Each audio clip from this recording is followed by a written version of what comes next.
Are you ready to unlock the secrets to raising confident and healthy children? Let's face it, parenting can be a roller coaster ride, but nurturing the right mindset in our children can help so much along that journey. Now, I know that we all want to raise confident children. However, I'm not gonna lie, a lot of times I even wonder, am I doing the right things? How am I helping my children?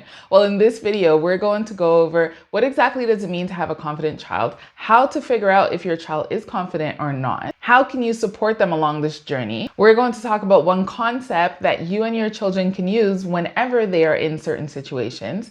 And then lastly, how do we help our teens or our tweens? You know, a lot of times we might think, okay, well, this is easier when they're younger. Yes, it is, but there's still a way that we can help our older children as well. But first, in order to talk about all of this, we need to determine what the two mindsets are. There's something called a growth mindset and there's something called a fixed mindset. So let's start with the fixed mindset because obviously that's the one that we don't want to have around. So with a fixed mindset, picture your child that comes to you, they sit down on the couch and they just look all sad and disheveled and they're like, oh my goodness, I'm just not good at math. That right there is a classic example of having a fixed mindset. It's thinking that your current abilities cannot be improved upon. Whatever is happening right now, that's the best that can happen. They cannot get any better. So when your child comes to you and they tell you this is an indication that you have a child that needs a little bit more help when it comes to the confidence that they have in themselves. You can think of it of having a fixed mindset as if you were in quicksand. Like you're just not getting out. No matter what you're doing, you're just not getting out. So then at some point in time, you just give up. So now imagine completely different situation. Your child comes to you and they sit down.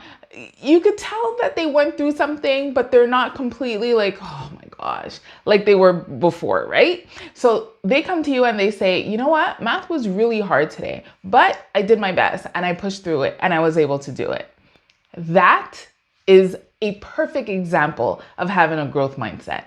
They know that they face challenges. However, they know that with some effort, with different tools or resources available to them, they're able to get through whatever situation that they have.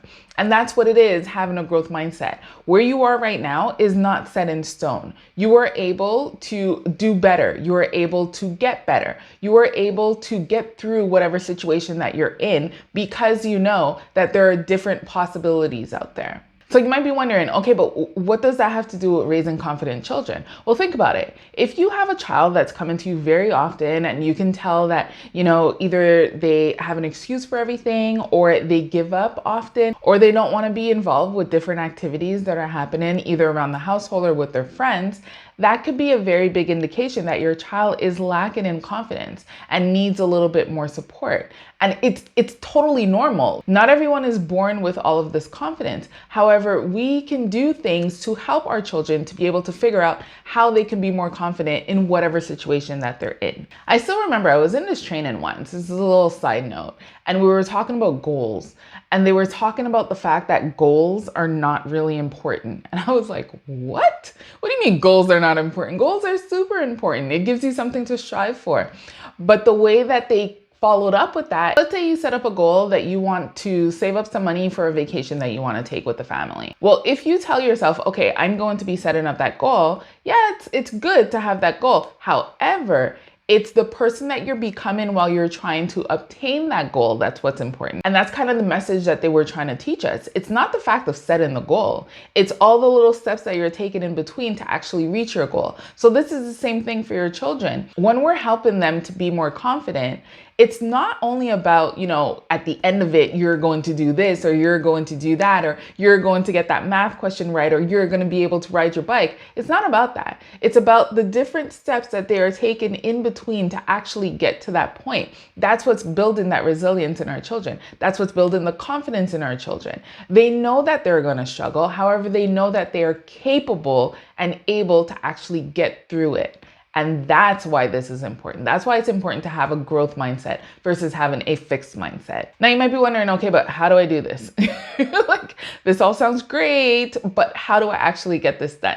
Well, this is where I'm going to introduce you to a very, very magical but powerful word called yet. I'm going to show you how we can do this with our older children versus our younger children. So whenever your child comes to you and they say, I'm not good at math, you can turn that around and say, I'm not good at math yet. And that just means that maybe they don't have the resource. Maybe they didn't learn that concept yet. It's not because of their current ability or their current knowledge that they're not good at math. It's because there's something missing. Maybe there's something they didn't learn.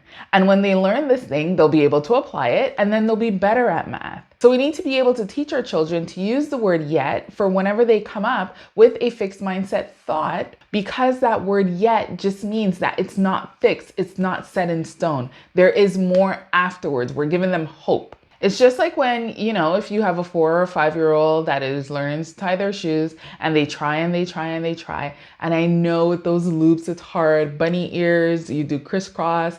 Do you do that trick where, I don't know if you've seen this, but there's a new way that they're showing how to tie their shoes. And I'm like, oh, that's actually pretty cool. You take the ends of the shoelaces and you put them into the top, and then you do the crossover. The first tie that every child knows how to do, where you cross the strap over and then you pull. You do that twice and you're done. I'm like, what? How is this new way to tie your shoes that I never knew about?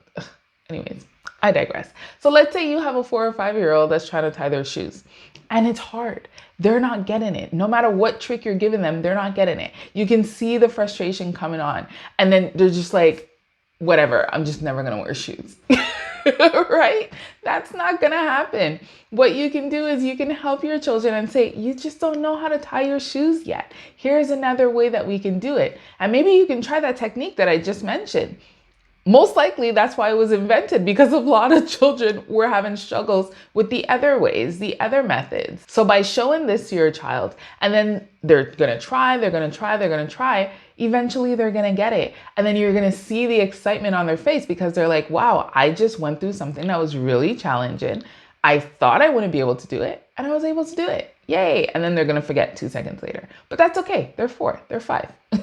Now, if you have an older child, this is where it gets a little bit different. With my son, usually I try to reason with him.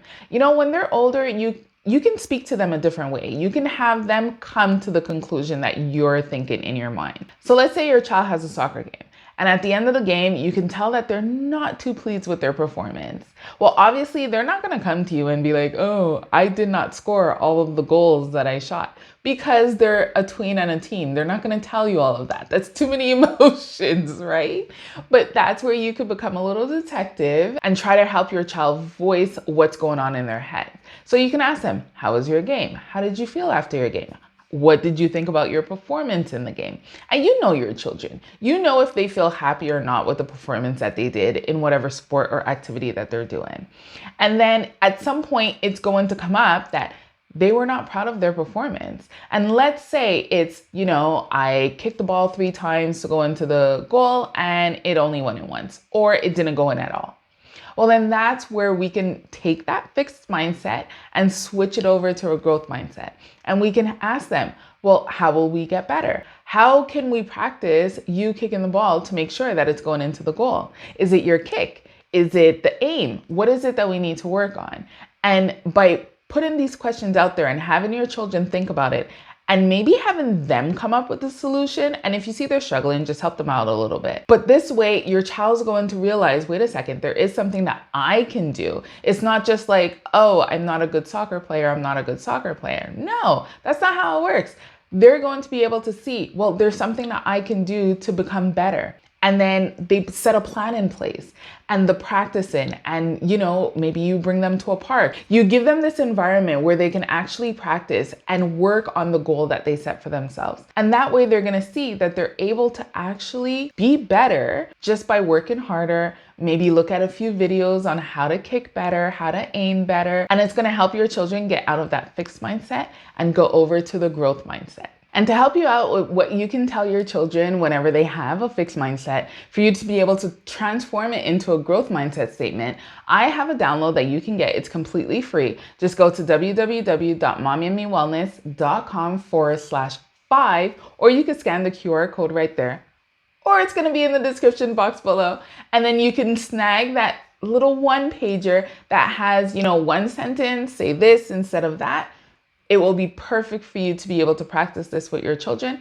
And then you can discover what are different ways that you can change what your child is saying and make it into a growth mindset statement. So just like with that training that I was in, by praising your child's efforts and not the outcome is the way that we're going to be able to help them get out of the fixed mindset and go over to the growth mindset, because that's when they're going to realize that it depends on the effort that they're putting in. Not only the physical effort, but the mental effort, them trying to ask questions. This is one thing that I really love. And I was speaking to a parent at track about this week. We want our children to ask questions. Long before that generation of don't ask any questions, personally, I don't feel that works. And in our household, we allow our children to ask questions. They just need to be respectful about it. But they need to ask questions. They need to be curious, because we want them to be able to be curious in the future when they're adults. We want them to be able to think on their own and think, well, this is the way that it's always been done. Does that mean that it's the right way? Because I know when I worked in the corporate world, that was something that I heard all the time. Well, this is the way that we've always done it.